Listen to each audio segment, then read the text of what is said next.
A while ago, I was researching the longest war ever in history, which spanned more than 700 years and is called the Reconquista.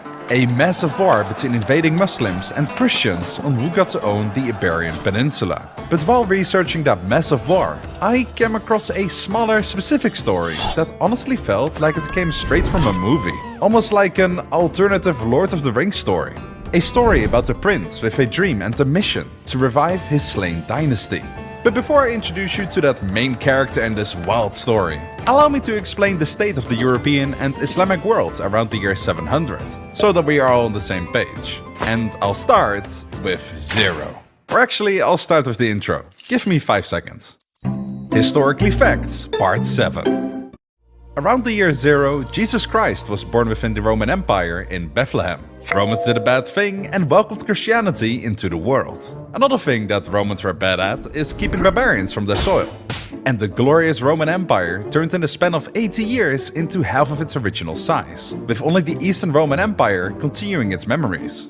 Around that time, in the year 570, Prophet Muhammad was born in the city of Mecca and spent his life preaching the word of Allah and uniting the Arabian Peninsula till his passing in 632 AD. With Prophet Muhammad passed on, the 4 caliphs, also known as the closest companions of his, started the Rashidun Caliphate and quickly expanded the caliphate's borders into the Eastern Roman Empire, the Persian Empire and African territories. How did they manage to defeat 2 great empires at the same time?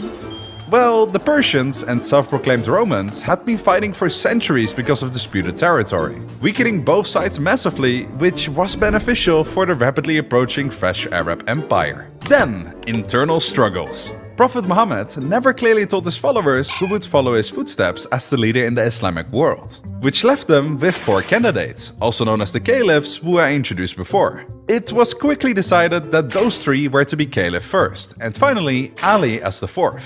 This from the start caused a split within the Islamic world and created the Shia and Sunni movement, where the Shia argued that Ali should have been the first caliph and not the 4th one like the Sunni Muslims argue.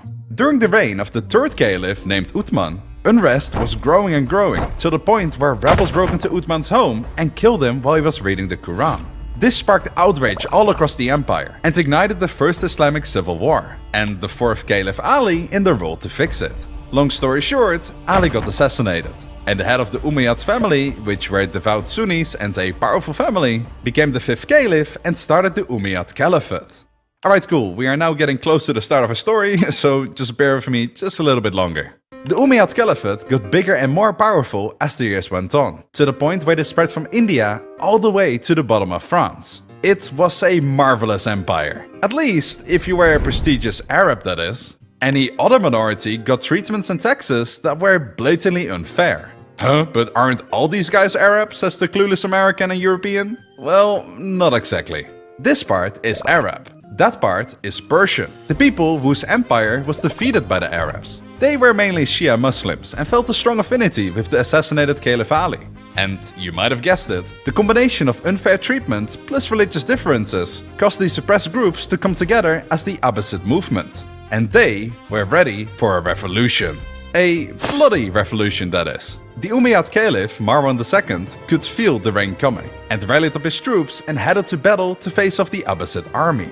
However, the Umayyad soldiers were no match for the Abbasid armies, who were fueled with a strong passion for justice for every civilian in the great empire. Almost all the Umayyad soldiers, including the Caliph Marwan II, ended up being killed. But the Abbasids weren't done there. They wanted to bring justice to all the remaining family members of the Umayyad family. And back in the 750s, justice came in the form of death. Remember that scene from Star Wars where they issued Order 66? This was exactly the same. Rogue Abbasid agents all across the Caliphate started systematically killing every single member, servant and loyalist of the Umayyad family. And with the Abbasid army marching closer and closer to the city of Damascus, the capital of the Umayyad Caliphate, unrest and the slaughter of the Umayyad family was in full force. And here we find the protagonist of our story, Prince Abdullah Rahman. Or as his full name and title goes, Emir Abdullah Rahman ibn Muawiyah ibn Hisham. Emir means prince, Abdullah Rahman is his name, which means servant of God, Ibn means son of, and Muawiyah is his father and Hisham his grandfather. But for simplicity's sake, we are just going to call him Prince Abdullah Rahman. Despite being a 20-year-old prince, he wasn't in line for the throne. But that didn't make any difference for the Abbasids. Every person Umayyad had to be game-ended. And with Abbasid assassins getting ever so closer, Abdullah Rahman knew fighting wasn't an option. It was time to run.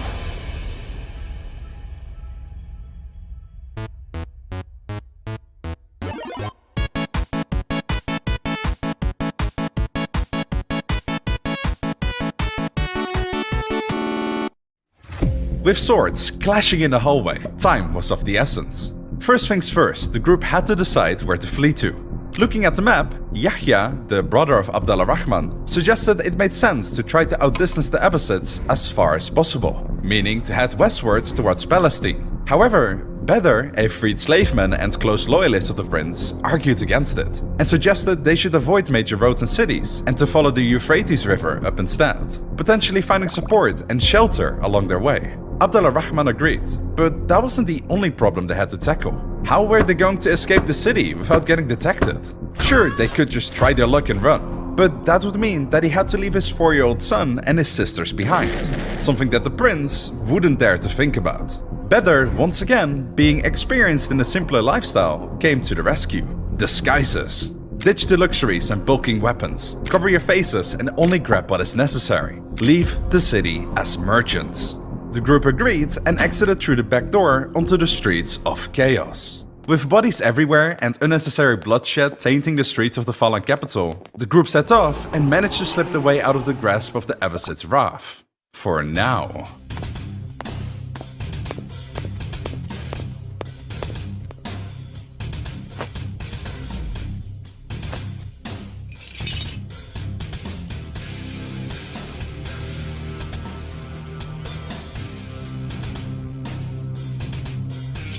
Gather the horses. We are going on a hunt.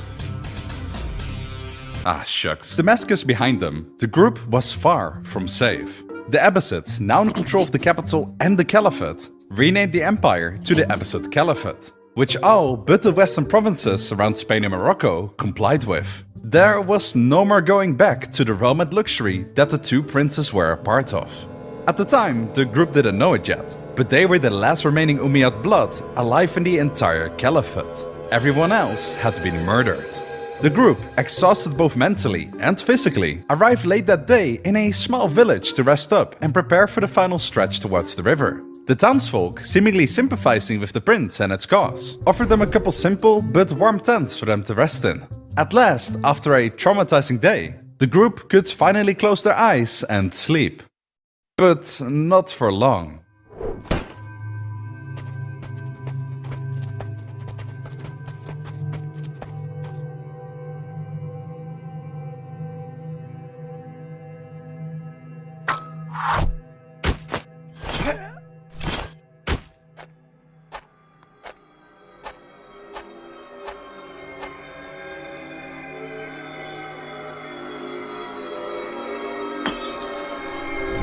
My lord, they found us.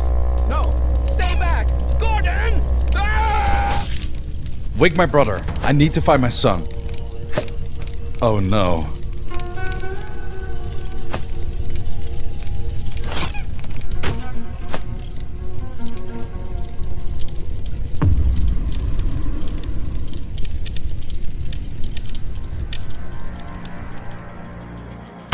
No, my lord, if we die here, the bloodline dies with us. We have to go.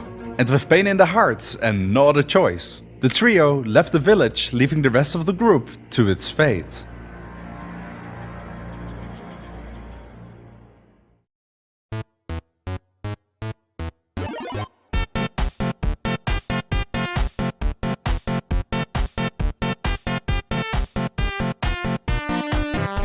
Just to clarify, each one of the left behind family members got killed that night by the Abbasid hunters. Gosh, these Abbasids really are horrible, aren't they? Well, if you're an Umayyad, yeah, but for the rest of the people, they really weren't that bad. As a matter of fact, the Islamic Golden Age happened in the Abbasid Empire. So, thank you Abba, very cool, for killing my son.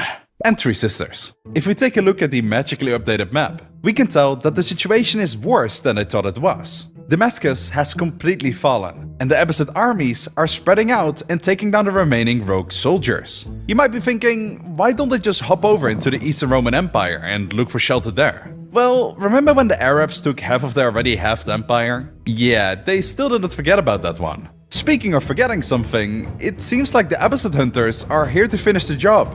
With nowhere else to go, the trio made a desperate run for the river and threw themselves into the water. The Abbasid hunters wore heavy clothing and armor and were on horses, thus in no shape for crossing a river. But neither was Yahya.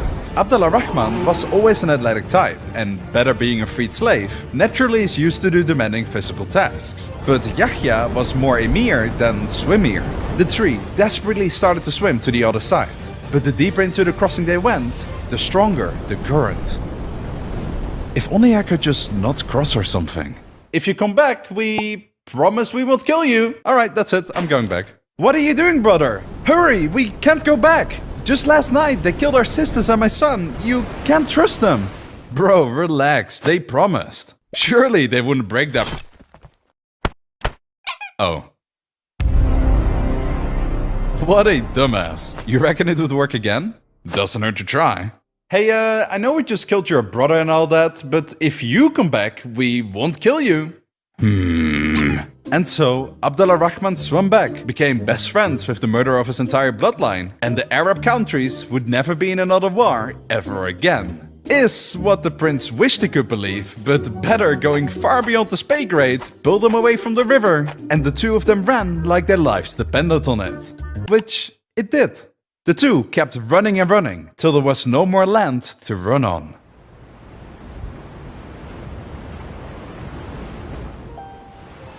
I guess this is it, huh? Is it though?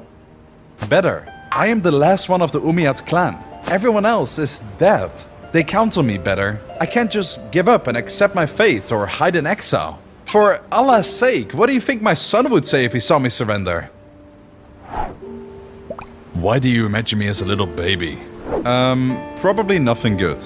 Listen, as much as I want to cry and weep in a hole, which, believe me, I really do, I still can't. At least, not till we have delivered justice. Here, give me your map. 40 years ago, my great-grandfather, Al-Walid I, led a massive invasion on Al-Andalus and conquered almost everything of the peninsula. If there's one place we can go to for support, it has to be there. I heard the local governor there has been trying to establish his own rule in defiance of the Umayyad family, which means it's very likely he also won't give in to the Abbasids. We cross through Africa, rally up an army, defeat the governor, and conquer back our empire that the Abbasids have taken from us. It will be a long and treacherous journey. The Abbasid horsemen and Mr. Scarface won't stop till we escape their lands. Not to mention the many Berber tribes we will come across, and we will be anything but friendly. Better we freed you from slavery, and your debtors will be more than repaid. If you want to leave, I understand. I will never leave you, Mr. Frodo. Thanks, Sam. Alright then, let's rest our legs and dig in for another night. As tomorrow, we start our quest to defeat the governor and declare war on the Abbasid Empire. Inflicted on the Catholic Church. The man who dealt it is Pope Leo X, who hailed from the stupendously wealthy Florentine banking family, the Medici. What was even more stupendous was Leo's profligate spending. Despite his own personal wealth and the papacy's worldwide income, he managed to drain the Catholic Church's coffers dry. He fought costly wars in Italy to carve out kingdoms for his brother and nephew, even diverting funds from a planned crusade against the Ottoman Turks. Now, to Leo's credit, some of his exorbitant spending did go towards the arts. He sponsored some of Raphael's most famous paintings, commissioned many sculptures from Michelangelo, and even partially rebuilt St. Peter's Basilica. To pay for all this, Pope Leo had to resort to some truly desperate measures, like pawning off the papal jewels and the Vatican's furniture. But by far, his greatest feat of financial wizardry was his widespread sale of indulgences. To be clear, the concept of paying the church for salvation predates Leo by several centuries, yet he took the idea and turned it into a fat and luscious cash cow. Leo sold indulgences all across Europe, from Portugal to Sweden, but especially in Germany, raking in vast sums of money that nevertheless vanished from papal coffers as quickly as they appeared. The Germans quickly caught on that their tithes weren't going where they were supposed to, and in 1517, Martin Luther wrote 95 theses against Pope Leo and his corrupt indulgences. Pope Leo had just concluded a council pushing for reform, so he was in no mood to change his indulgence practices. In fact, he intensified them in the years that followed and branded Martin Luther as a heretic. Before long, Luther was preaching his own brand of Christianity, and the Protestant Reformation was in full swing, precisely in the territories where Leo had peddled his indulgences the most. The worst part is that all the indulgences were ultimately for nothing, as upon his death in December 1521, Leo left the papacy in more debt than it had ever been up to that point. So, through his unbridled greed, Pope Leo precipitated the greatest schism in the history of the Catholic Church, far beyond the damage any other pope managed to inflict. Now, you'll notice that one pope keeps coming up with the silver medals in our unholy ranking: Alexander VI, also known as Rodrigo Borgia. His spicy story touches on almost all the sins we've covered so far, and while he didn't truly excel in any category, his story is nevertheless so interesting that we might just cover it in another one of our pontifical side quests. But until then, my friends,